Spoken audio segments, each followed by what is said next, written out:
ও আমার উম্মতেরা, তোমরা যে রান্না করে যে আগুন দিয়ে রান্না করো, তোমরা কি ভেবেছো জাহান্নামের আগুন ওই রান্নাঘরের আগুনের মতো না? আপনারা কিচেনে যে রান্না করেন, রান্নাঘরের আগুন আর জাহান্নামের আগুন তো একই না? সিলেটের ভাইয়েরা বুঝে থাকলে উত্তর দেন। কিচেনের রান্নাঘরের আগুন আর জাহান্নামের আগুন এক না?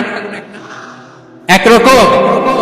বিষ্ণু বলেন জুজউন মিন ৭০ জুজআন মিন হাররি জাহান্নাম। জাহান্নামের আগুন দুনিয়ার আগুনের চেয়ে কমপক্ষে ৭০ গুণ বেশি তেজওয়ালা। জাহান্নামের আগুনকে আল্লাহ নাম দিয়েছেন নারুল্লাহ। এটা আল্লাহর আগুন, নারুল্লাহিল মুকাদা আল্লাতী তাত্তালিউ আলাল আফইদা, যেটা কলিজার মধ্যে যে ধরে যায়। দুনিয়ার আগুন হাতে লাগলে হাত জ্বলে, পায়ে লাগলে পা জ্বলে। জাহান্নামের আগুন দেহের যেই জায়গায় লাগুক না কেন, সাথে সাথে কলিজাটা জ্বলে ছাই হয়ে যাবে। নারুল্লাহিল মুকাদা আল্লাতী তাত্তালিউ আলাল আফইদা। জাহান্নামের আগুন গায়ে লাগলে আপনার কলিজা পুড়ে ছাই হয়ে যাবে। ওই জাহান্নামে আমরা যেতে চাই? আমরা তো সবাই মিলে নাশিদ গাইলাম, জান্নাতে আমরা একা যাব না, সবাই মিলে যাব।